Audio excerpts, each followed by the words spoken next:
अस्सलाम वालेकुम।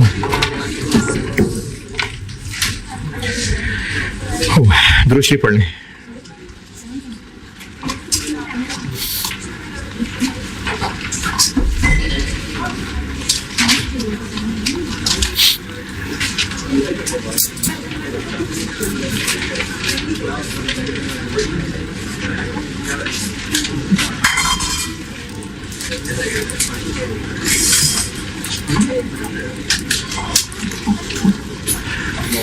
सवाल लिखें।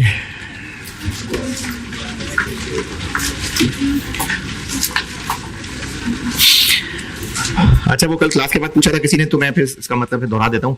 डिमांड जो लिखवाई थी ना, उसका मतलब है कि स्टोर में चीजें पड़ी हुई हैं, स्टोर से जो चीजें मांगने आएगा, यानी अगर ट्रेडिंग बिजनेस है तो कस्टमर चीजें मांगने आएगा, अगर रॉ मटेरियल का स्टोर है तो फैक्ट्री वाले मटेरियल मांगने आएंगे।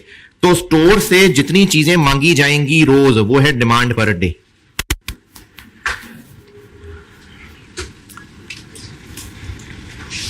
एनुअल डिमांड है जी, अरे सवाल लिखवा रहा हूं सवाल है ये। Annual demand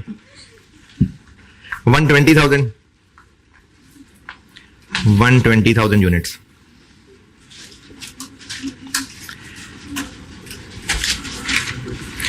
days in a year, एक साल में दिन 300। कैलकुलेशन की आसानी के लिए बस 300। और OQ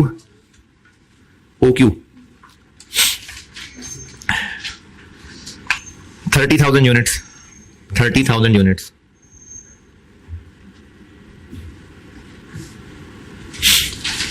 lead time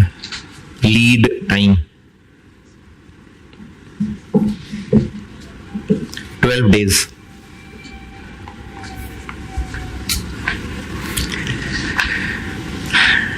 reorder level बताएं, रिक्वायर्ड है आपसे रीऑर्डर लेवल।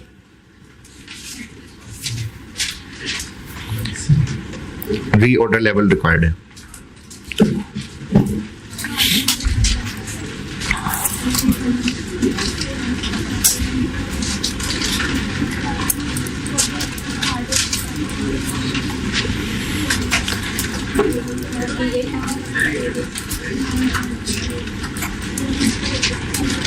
जी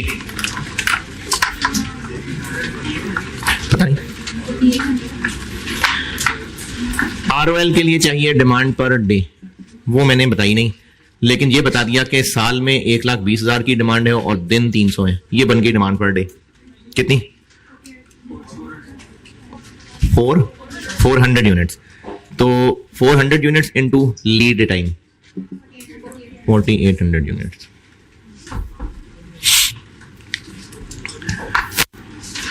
चले और लिखें।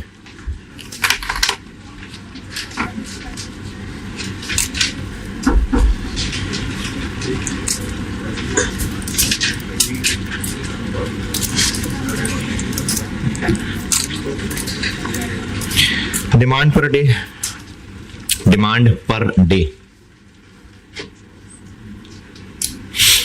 अब डिमांड पर डे के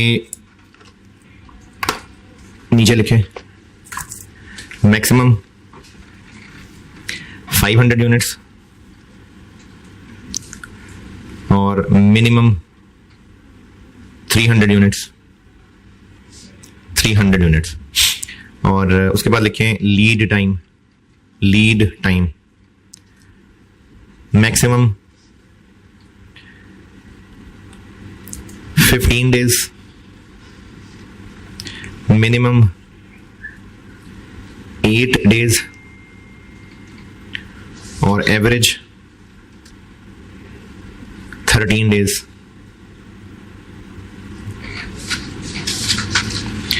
OQ 25,000 यूनिट्स, 25,000 यूनिट्स।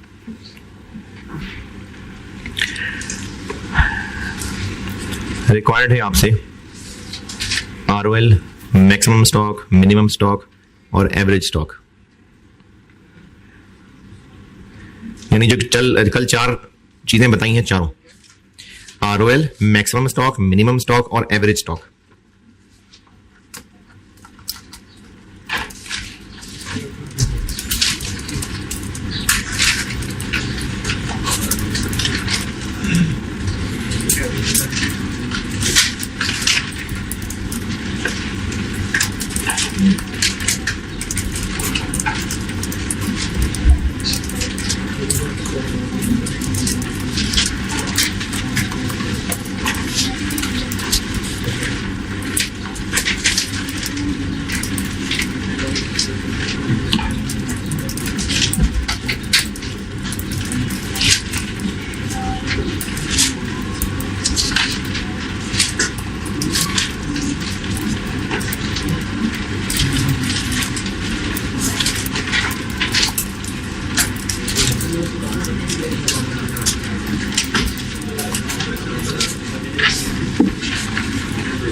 जी ROL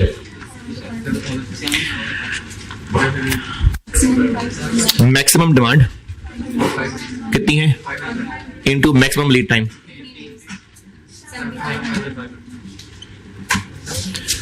और मैक्सिमम इन्वेंट्री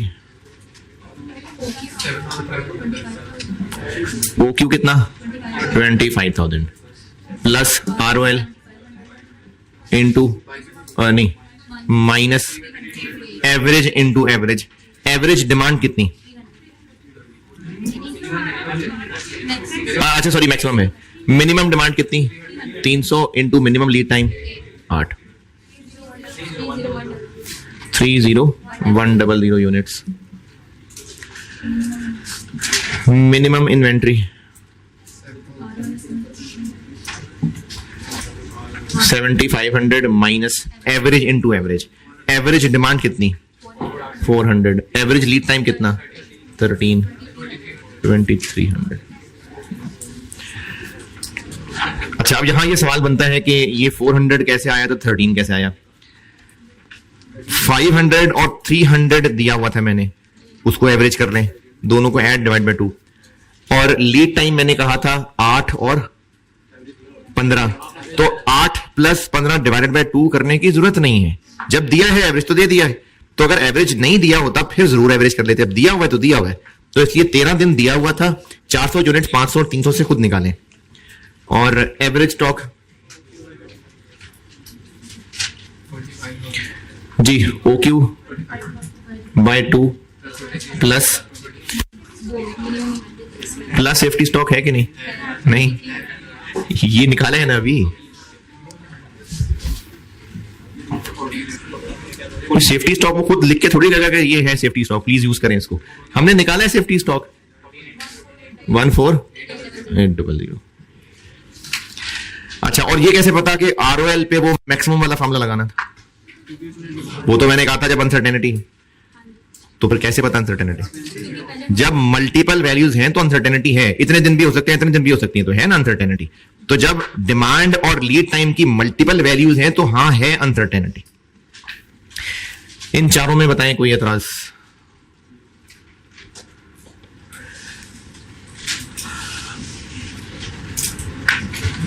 अच्छा, इसी सवाल में ROL अगर हम ऐसी बस प्रैक्टिस के लिए एक और तरीके से निकालें तो average into average 400 into 13 plus safety stock 7500। इस सवाल में जरूरत नहीं थी, निकाल लिया, वैसे ही बता रहा हूं कि ऐसे भी एक तरीका बताया था।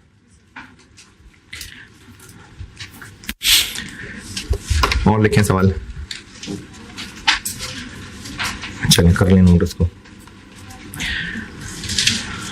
बल्कि चलें जो लिखना है तो एक पास पेपर का छोटा सा सवाल है वो कर दें। 2011 अटेम्प्ट का सवाल है एक, ऑटम 2011, छोटा सा सवाल है। Autumn 2011, autumn 11।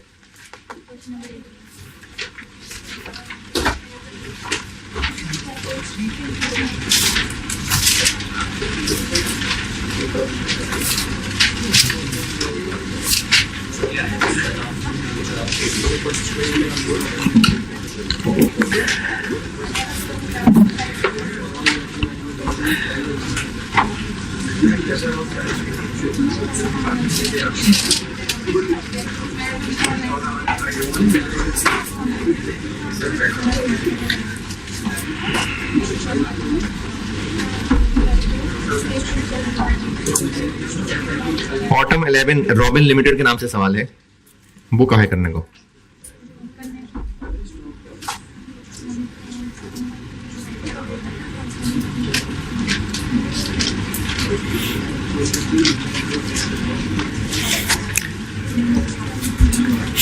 अच्छा, ये तो सिर्फ यही पूछा है, सिर्फ एवरेज स्टॉक।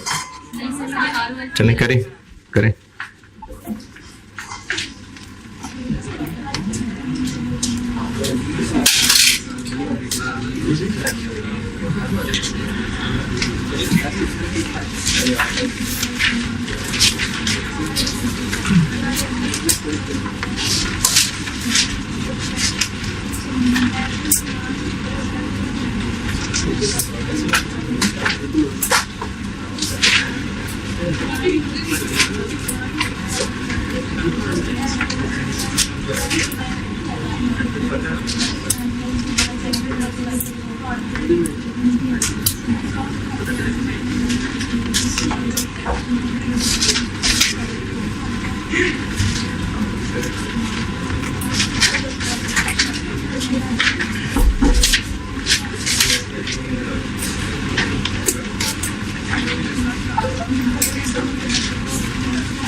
हाँ जी,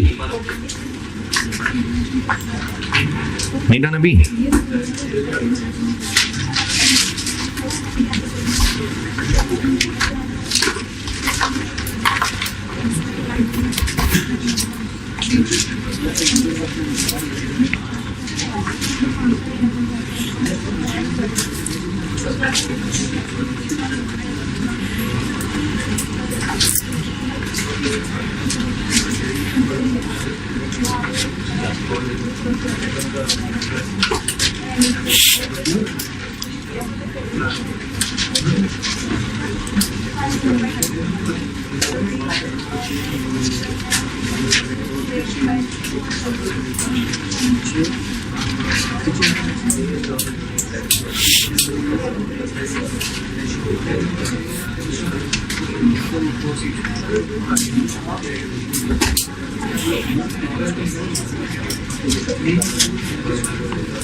एवरेज स्टॉक मांगा था, उसके लिए चाहिए OQ/2 प्लस सेफ्टी स्टॉक। लेकिन कैसे पता कि सेफ्टी स्टॉक मेंटेन होता है कि नहीं होता? अभी तो चलो मैंने खुद कैलकुलेट करवाया था, अब सवाल में कैसे पता? कैलकुलेट करके देखेंगे।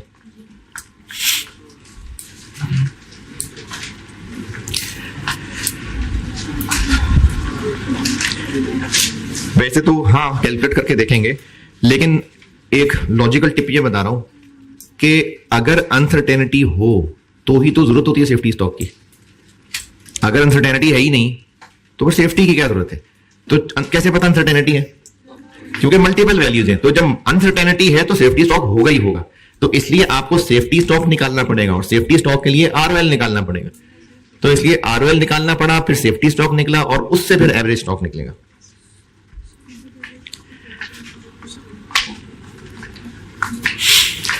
हाँ जी डन। अच्छा अब एक नोट ही कह दें इसको। अगर क्वेश्चन में आपको प्रोबेबिलिटीज दे दें, प्रोबेबिलिटीज होती थी, एक दफा का जिक्र है Q1 में।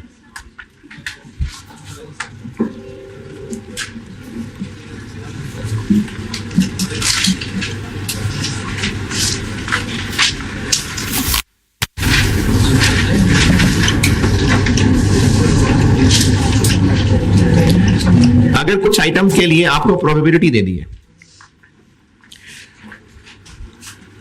तो फिर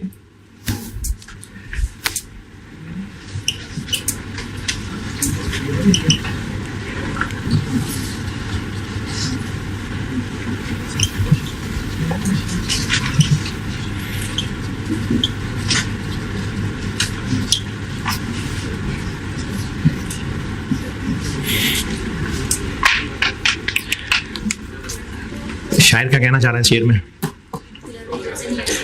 फिर एवरेज ऐसे नहीं है, ऐसे। और ये समेशन PX क्या है? जिस वैल्यू की प्रोबेबिलिटी है उनको मल्टीप्लाई करके फिर सम कर दें।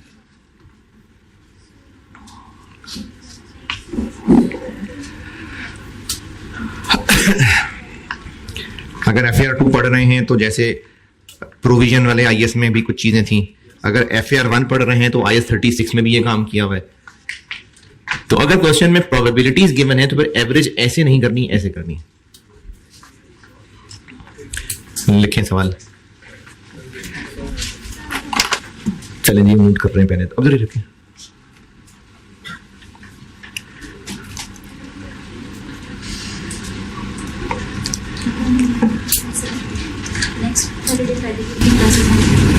हाँ नहीं एक्स्ट्रा वाली नहीं एक्स्ट्रा वाली अगर नहीं कल नहीं आखिरी होगी, फ्राइडे को होगी। हाँ नहीं एक्स्ट्रा वाली जो ये चैप्टर पढ़ा रहा हूँ ये इस जुम्मे को ख़त्म कर दूंगा और कोशिश करूंगा कि जुम्मा ख़त्म होने से पहले ख़त्म हो जाए।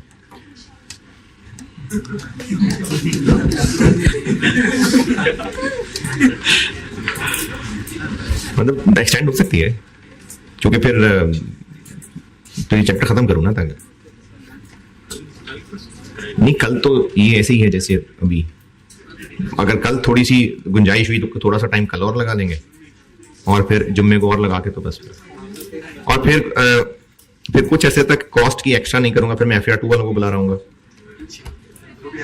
हैं, वो भी फिलहाल कुछ अर्से तक नहीं, वो तो बढ़ नहीं होगी। नहीं FAR2 के लिए तो मैं ही आऊंगा ना, वहां यहाँ तो है ही नहीं FAR2।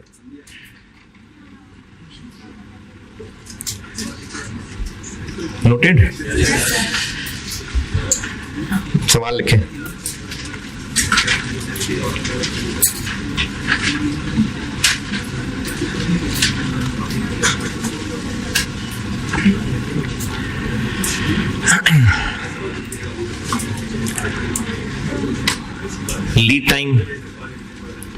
लीड टाइम और लीड टाइम के नीचे लिखें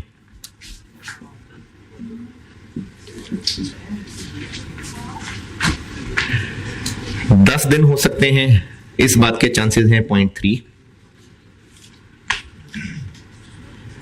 16 दिन हो सकते हैं, इस बात के चांसेस हैं 0.5।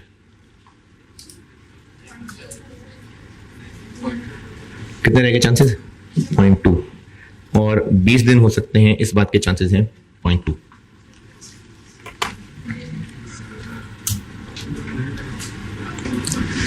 डिमांड पर डे 250 यूनिट्स। 250 यूनिट्स।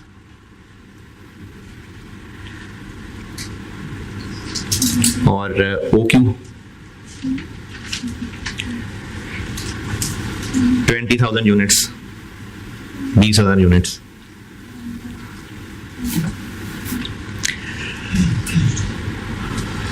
ये चारों कर दें कैलकुलेट, ROL और मैक्सिमम इन्वेंट्री और मिनिमम इन्वेंट्री और average stock.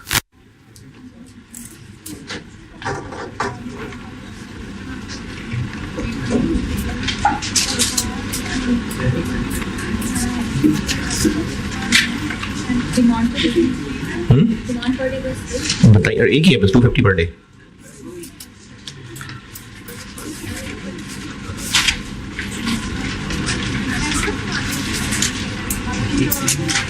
Demand per day एक ही है बस 250 per day, 250 units per day ही है बस। मैंने बताई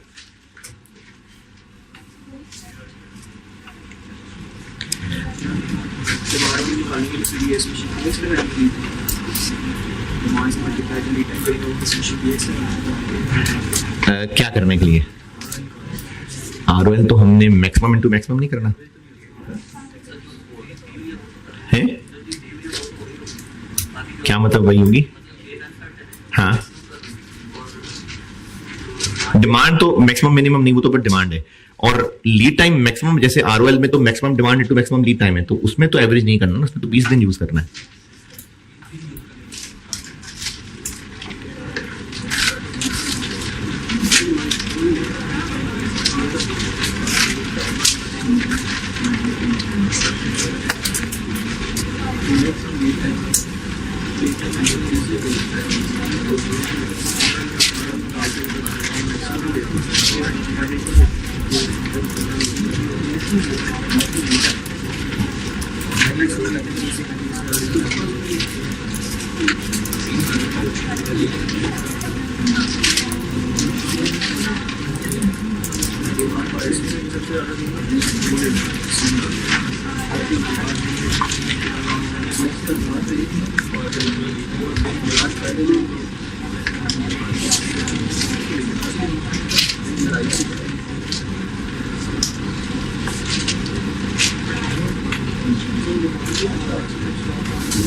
जब डिमांड है ही एक, तो हर फार्मूले में वही 250 इस्तेमाल होगा।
हाँ जी,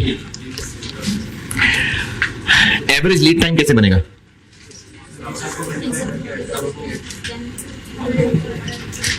दस into 0.3 plus 16 into 0.5 plus 20 into 0.2 कितना बना? 15। और डिमांड 250 ही है, तो ROL हो गया 250 into maximum lead time 20, 5000 units. Maximum inventory हो गई OQ 20,000 plus ROL minus minimum into minimum 10। Minimum inventory ROL minus average into average,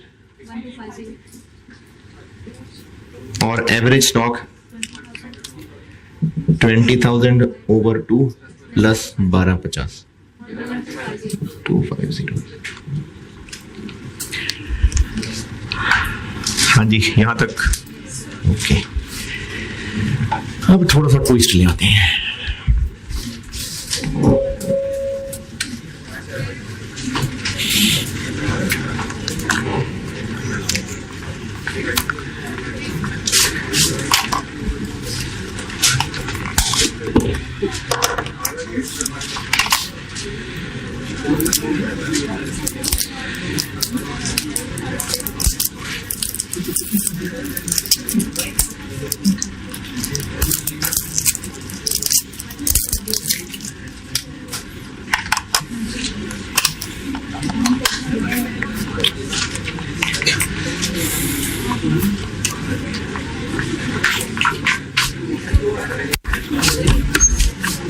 बेटे बैटरी दे देना को 3-4।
दे दो।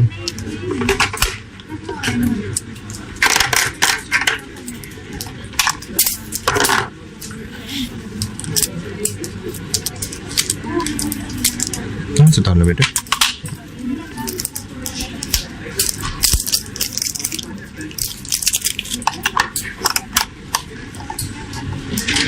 चलो शुक्रिया।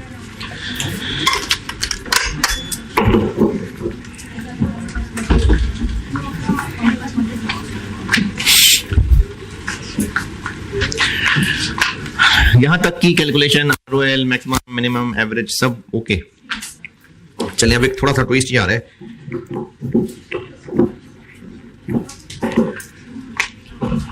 कि ओके चॉइस ही कह देता हूं, चॉइस ऑफ ऑप्टिमम अच्छा नहीं लग रहा, decision regarding optimum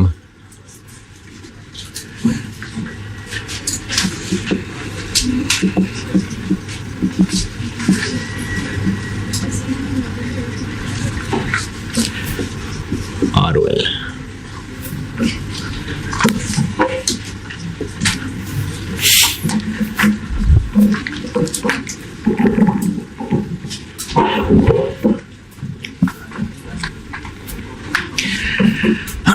optimum ROL find करने अगर पड़ जाए तो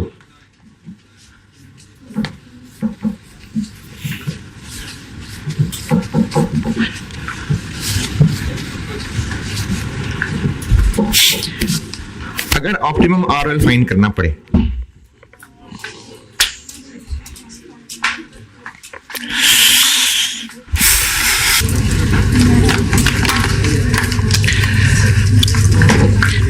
अभी तक जितना पढ़ा ROL कैसे कैलकुलेट किया, अगर अनसर्टेनिटी नहीं है तो डिमांड इनटू लीड टाइम, और अगर अनसर्टेनिटी है तो maximum demand maximum lead time. और ROL का ऑब्जेक्टिव कॉन्सेप्चुअली क्या है, यानी लीड टाइम के दौरान जितना स्टॉक रह जाए हम उतना ही इस्तेमाल किए हों और नई डिलीवरी पहुंच जाए, यानी उस दौरान स्टॉक आउट ना हो, ये मकसद है। तो हम एहतियात कर रहे हैं, हम एहतियातन एक पॉइंट पे जाके ऑर्डर प्लेस कर देते हैं ताकि जितने दिन लगे उसमें वो रखा हुआ इस्तेमाल हो जाए, ये ऑब्जेक्टिव है। यानी हम एहतियात कर रहे हैं, किससे बचना चाह रहे हैं, स्टॉक आउट से। अगर आप घर से बाजार तक जाते हैं, पैसे होते हैं आपकी जेब में, और जिस रास्ते से गुजर के जाते हैं वहां पर डाकू शाकू भी होते हैं, तो अब आपको डर है कि पैसे ही ना लूट लें, तो अब आपने क्या किया, उन पैसों की हिफाजत के लिए एक कमांडो हायर किया और बहुत जबरदस्त trend particular set of skills वाला वो आपने हायर किया। और पैसे होते थे जेब में, 5-10 हज़ार होते थे, अमीन डाका ही ना पड़ जाए, तो आपने उस 5-10 हज़ार की बचत के लिए तो एक सिक्योरिटी गार्ड हायर किया, तो उसको 1 लाख रुपए दिए, वो अब आपके साथ जाएगा, तो डाके का रिस्क खत्म हो गया। तो सही फैसला है, क्यों नहीं, पैसे का डाका बचा लिया, रिस्क था वो तो खत्म कर लिया है। अच्छा चलिए एक और मिसाल लेता हूं, आप बेध्यानी में चल रहे होते हैं और बस के पीछे भागना भी पड़ता है, चिंची पे चढ़ के जो है वो कॉलेज जाना होता है, तो मोबाइल गिर जाता होता है, तो मोबाइल की स्क्रीन टूट सकती है, तो आपने ना एक बड़ी स्पेशल एक सिलिकॉन की उस पर कवरेज करवाई ऑर्डर पे, तो मोबाइल तो था 35,000 का, तो उसकी ना कुछ 2 लाख की एक आपने एक सिलिकॉन का उसका एक केसिंग खरीद ली। अब मोबाइल सेफ है तो तो अच्छा डिसीजन है, लेकिन वो रिस्क तो खत्म कर दिया है।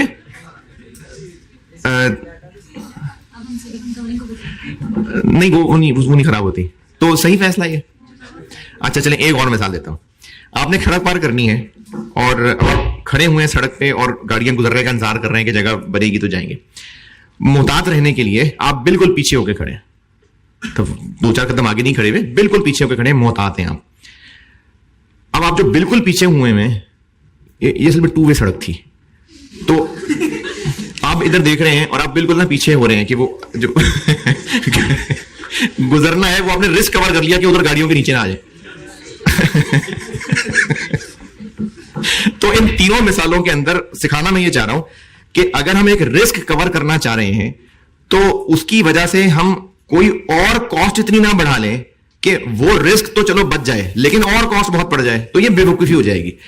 ROL is equal to maximum demand into maximum lead time. इससे हमने क्या रिस्क बचा लिया, स्टॉक आउट नहीं होगा। लेकिन अच्छा स्टॉक आउट हो जाता तो क्या होता, एक तो ये होता कि कस्टमर हमें गालियां देके जाते और वो तो चलो उसकी वैल्यू नहीं लग सकती ना, उसकी तो वैल्यू नहीं है। हो सकता है कि हमने कोई ऑर्डर पूरा करना होता, उसमें डिले होता और पेनल्टी पड़ती, ये भी हो सकता है। फिर इसके अलावा एक हवाई चीज होती है, शायद मैंने किसी दिन बताई थी ये बात, हाँ इसी चैप्टर में बताई थी, कि जितने यूनिट्स हमसे कस्टमर मांगने आए और हमारे पास ना हुए तो इसमें नुकसान क्या है? उनको बेच के जो कमा सकते थे वो नहीं कमा सकेंगे, तो स्टॉक आउट होना हमें कॉस्ट पड़ेगी।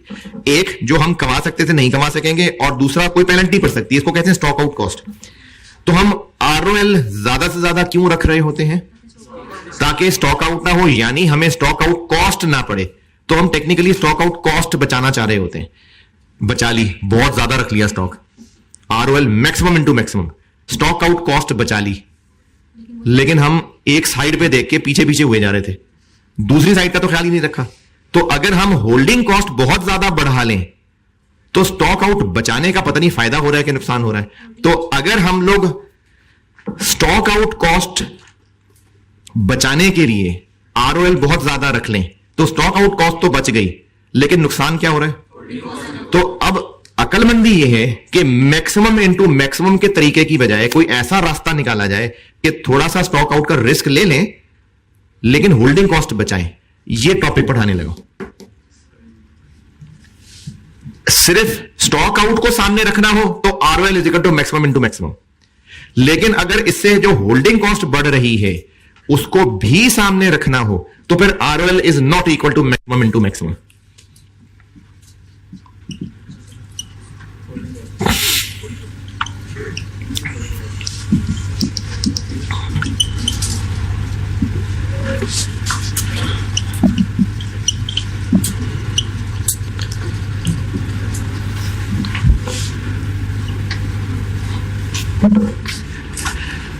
हमने इस तरीके से नहीं करना। अच्छा, कैसे पता चलेगा कि ये फॉर्मूला लगना है कि नहीं लगना? वो जब मैं आपको इसके सवाल कराऊंगा ना तो पता चलेगा। यानी जब हमने ये ढूंढना होगा कि कौन सा ROL बेहतर है, इसका मतलब हम ये नहीं कर रहे। अगर हमने ये ढूंढना ही है कि कौन सा बेहतर है, ये बेहतर है कि ये बेहतर है कि ये बेहतर है, तो इसका मतलब हम ये काम नहीं कर रहे फिर। क्योंकि अगर ये काम कर रहे हैं फिर तो हम मैक्सिमम की बेस पे निकाल रहे हैं, लेकिन अगर हम ये चुनना चाह रहे हैं कि कौन सा ROL बेहतर है तो फिर ये वाला टॉपिक है, फिर ये नहीं है। और इसकी कहानी ये है कि इसमें हमने जो डिसीजन करना है उसमें स्टॉक आउट कॉस्ट भी कंसिडर करनी है और सेफ्टी स्टॉक की होल्डिंग कॉस्ट भी कंसिडर करनी है। तो एक तो ये कि इस टॉपिक में ये नहीं है, दूसरा ये कि डिसीजन होगा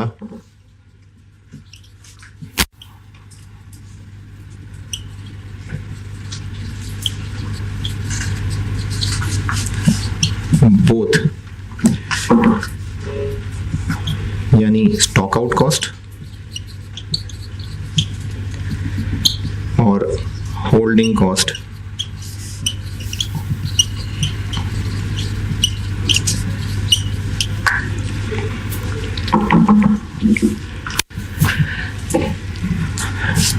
स्टॉक आउट कॉस्ट की मिसाल होती है कंट्रीब्यूशन लॉस्ट और पेनल्टी।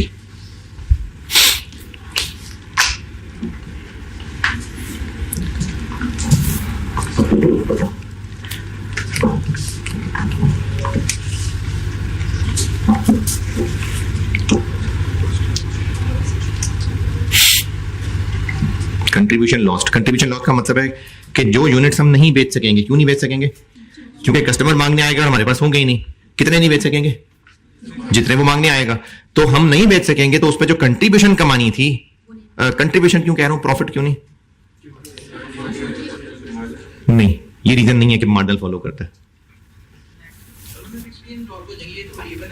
क्योंकि अगर यूनिट्स नहीं भी बेच सकेंगे तो फिक्स खर्चा तो होना ही होना है, तो इसलिए कंट्रीब्यूशन। बेच सकेंगे तो भी फिक्स खर्चा होना है, नहीं बेच सकेंगे तो भी फिक्स खर्चा होना है, इसलिए हम कंट्रीब्यूशन कह रहे हैं कि जो यूनिट्स नहीं बेच सकेंगे उस पर जो कंट्रीब्यूशन कमा लेते वो नहीं कमा सकेंगे। तो ये स्टॉक आउट कॉस्ट है। अच्छा, डिसीजन फिर करना कैसे है? डिसीजन के स्टेप्स फिर क्या कर ले?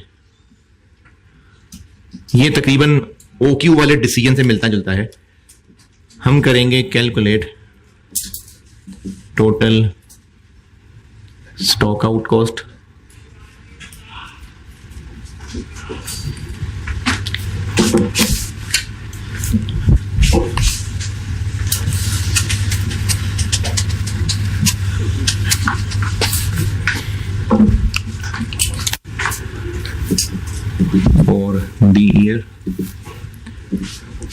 and total holding cost of safety stock for the year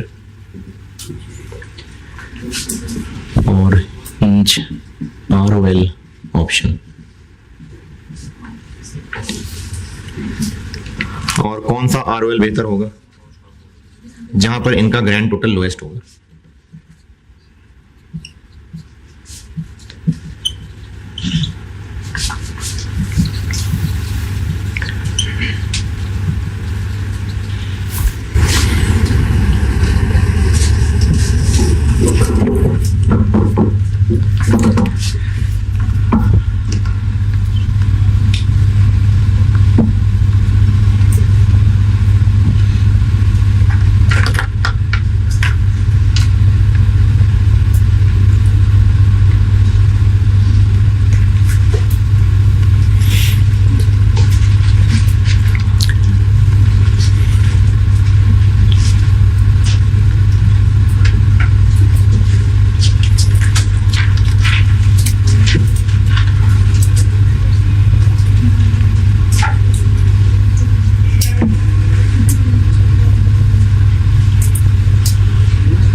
हाँ जी, यहां तक नोटेड। अब ये फिगर्स निकालनी कैसे? निकालनी है, अभी करेंगे। हैं जी, टाइम हो गया? किस चीज का टाइम हो गया?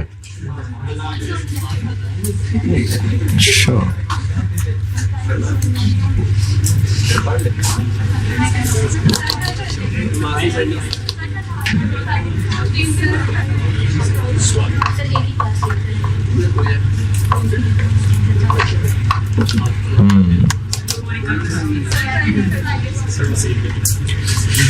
कल ही कर लेंगे हैं।